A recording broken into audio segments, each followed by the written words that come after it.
Hello there, this is Stephen Ball, and in this video we're going to be looking at how we can use the Microsoft Azure Cloud and the Cognitive Services to translate text from one language to other languages.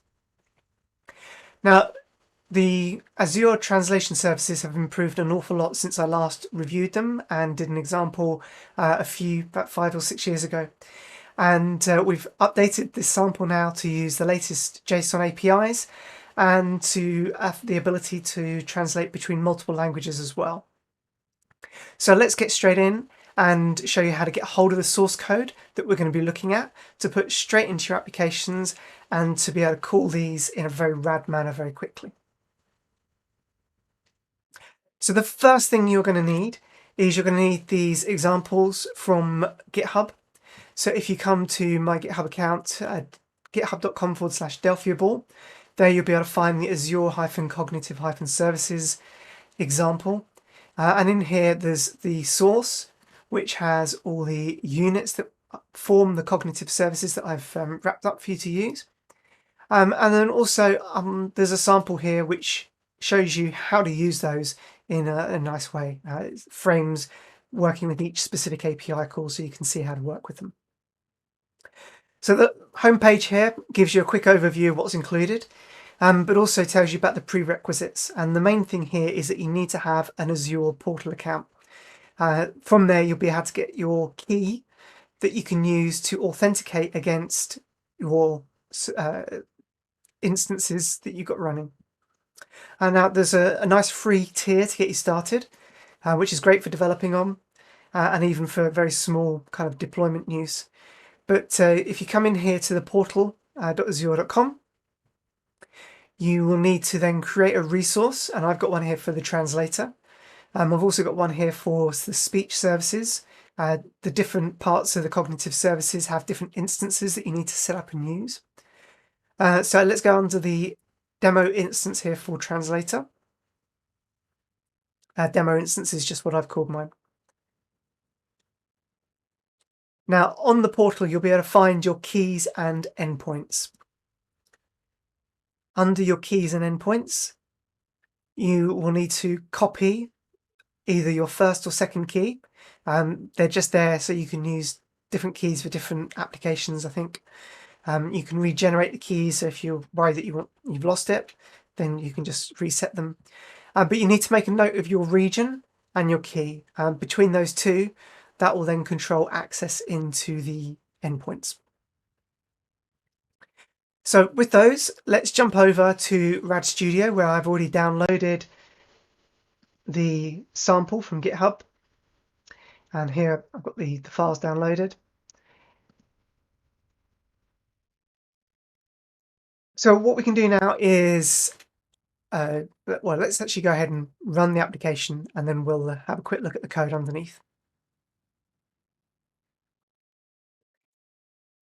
Now, there is a build event. I'm just going to say to trust. All this is doing is moving a file from the deployed files into the target directory at the point you run the application, either in the debug or the release folder. And that's just to do with the text-to-speech if you're using those. So here I've put in my region and my API key for the translator service. You can also see the speech services is just below.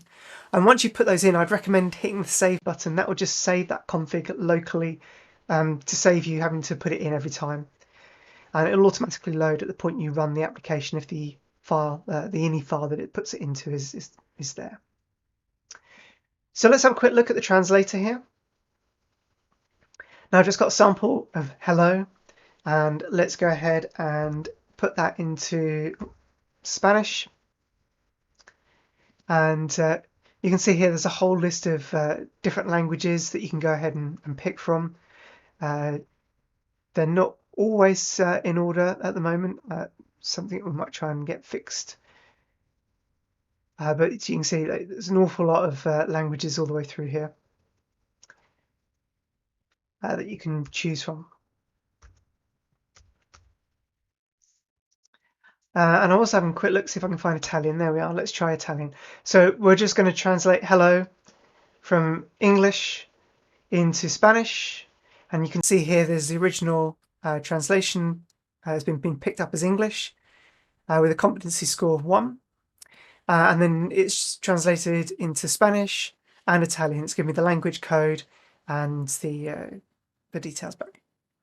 Now, if you are doing any testing of other APIs that use the translator service, then you can come in here. This will put together the bearer code.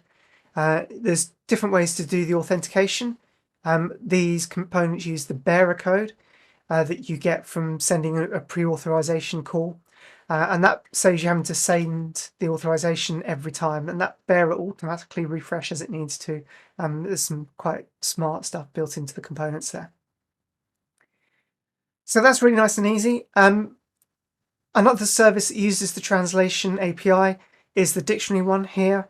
And again, let's just go ahead and I'm just going to choose English, and let's choose Danish here. And the word that we're going to look up is hello. So we should see this comes back as hi, which it has. It tells us what type of word it is, it's a noun. It gives us the confidence, any word prefixes. So if you've got male and female verbiage within different languages, then it will sort out and give you the kind of the pre part to go with that as well. So here it kind of gives you some of the other kind of options like good day, and again, pretty useful. So that's pretty cool. Let's go and have a quick look at how we use these translator services here. So the translator service has 3 units. We can see here we've got the translator, the language, and the dictionary. Let's start off with the actual translator. Now the translator here has a set of record types that are returned back.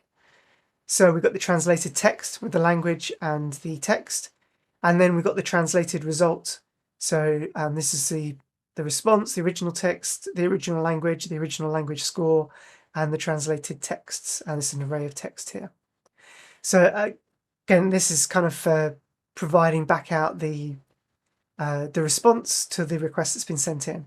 And here we can see we just send in the original language plus an array of language codes that we want it translated to. So pretty straightforward. The rest of the code you can see here running underneath is just the building the REST request that's passed through, and then the processing of the JSON that's returned back. So pretty straightforward stuff. If you want to override the specific URLs, then again you can override the constructor and just recall the inherited create with the different base URL. But this is all kind of built and managed for you quite nicely. So let's have a quick look on the frame. So the frame translation text here.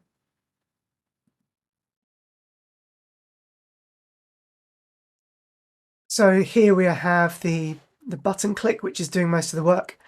And you can see this is, there's 2 calls on here. One to initialize the frame, just to load the languages in. And the second one here, which just sorts through picking up and building the request and then processing out the response. So the response is just here picked up as the record type, the translator result, and then we just deal with the translator result as we work our way through here. You can see literally it's just iterating the array and building a response. So very, very easy to work with these classes.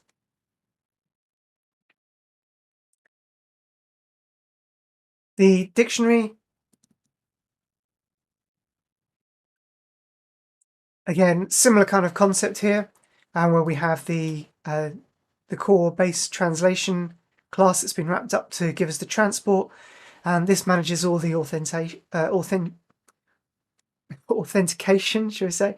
And then we can see here the kind of the different types that are required in terms of providing the information back from the API call. So different record types, different array, giving us kind of the verbs, adverbs, and so on, telling us what kind of text speech it is. And then there's just simple call to look up the original language, some text, and then a target language. and to process that, we need to get the languages available.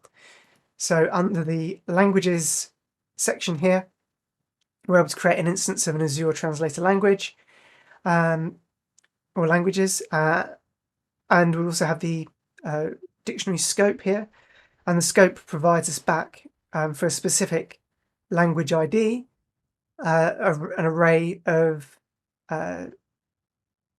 language maps. So we can get the ID returned back for the language, and then the translations that are available. So it gives us back here, it's available in English or Spanish or French or German or whatever. That gives you the kind of the base place that you can work from. It's important to check this. Not every language has dictionary lookup available, and most languages will only translate to English, and English obviously translates to everything else.